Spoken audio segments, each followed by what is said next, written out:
So guys, whilst I've been playing a plethora of different games, Destiny 2 seems to be slowly but violently burning in the corner. So today I thought I'd go over everything that's been happening with the reveal stream that we got last Tuesday leading into the Ash and Iron update, everything that people hate about the Ash and Iron updates, content still to come that has some people excited, and then we'll end off with the stuff that I actually like about the Renegades expansion coming out in December. So let's just jump straight in. First off, last Tuesday we had the reveal stream for the Renegades expansion, and this thing had me so excited. It looks honestly really good and could potentially be one of the best expansions that they ever release if all the content within it actually works as intended.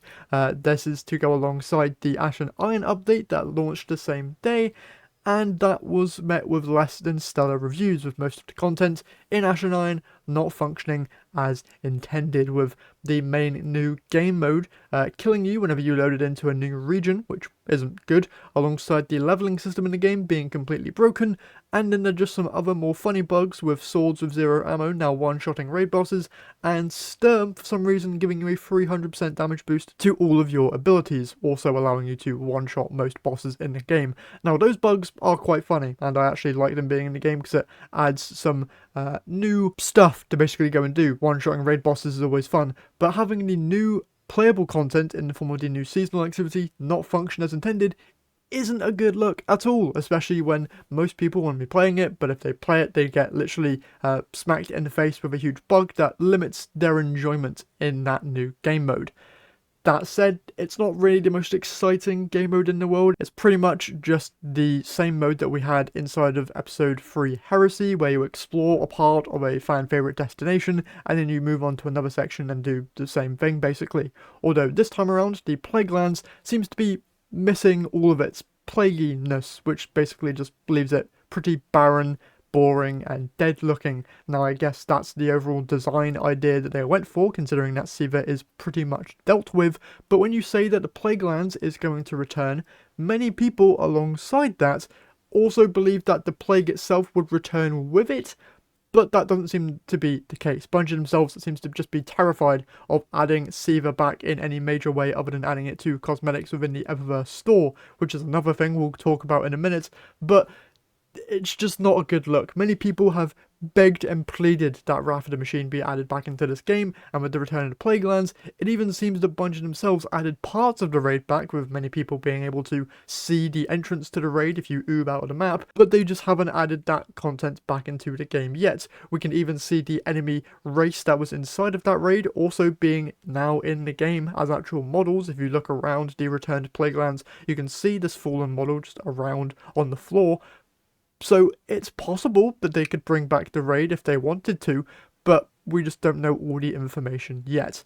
That said, some of the other content coming with the Ash and Iron update does have me excited. Like I mentioned, the exotic mission looks to be very good, and they actually are adding some new things to Festival of the Lost this time around, so we aren't just going to be farming out different Lost sectors over and over, which is honestly a great change. And if it plays out similarly to the Solstice event where tier 5s are absolutely raining on people, then it might be an actual mode worth doing. Alongside that, we have some cool looking armor sets that hopefully we can earn and come with cool armor set bonuses, but we'll have to wait and see.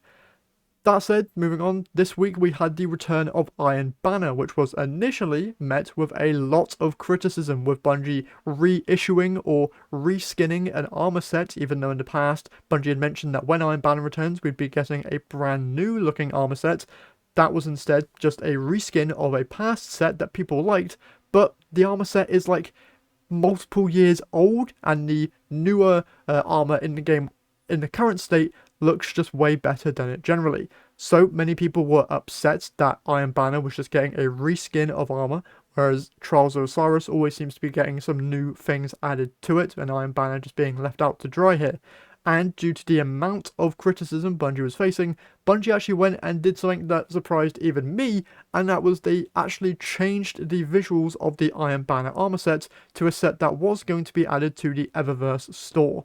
Now, I think this is the first time they've actually done something like this, and I'm actually generally surprised, because normally the Eververse store is something that they don't normally change up at all. If something's in the Eververse store, it stays that way, if it's tied to the story or not. But seeing that they actually added this to Iron Banner is actually the first good step that Bungie has made probably in a decent while.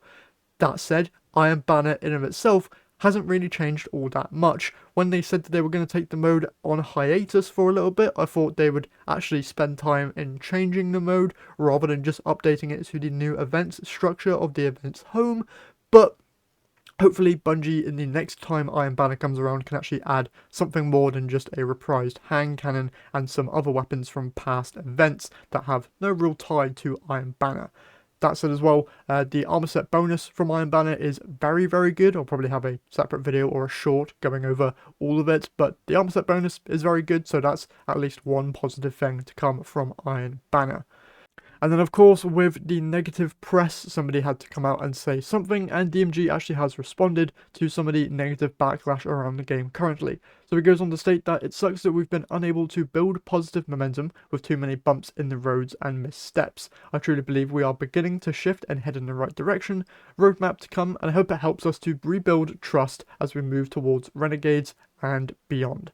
Now, that all sounds great, but it's pretty much similar stuff that we've been hearing year over year, with Bungie doing a bad thing, then undoing the bad thing, and then Bungie receiving praise, and then them just constantly repeating that same cycle of do a bad thing, then do a good thing, then do another bad thing. I kind of wish that we would stay in a situation where Bungie just keeps on doing good things and listens to the community rather than them just doing something bad and then undoing that bad thing, and then doing another thing bad and then undoing the same bad thing. Just getting really tired of that same loop that we seem to be stuck on with this game. If we could get to a point where they just continuously do good stuff, Destiny 2 might be in a very good state where they can just add new things that players are excited about rather than having to spend time fixing all of the bad stuff. Now, that said, Renegades, like I've said before, has me very, very excited. Like I've said, if they actually get the expansion into a good state and release it in a good state, it could be one of the best that they've ever made.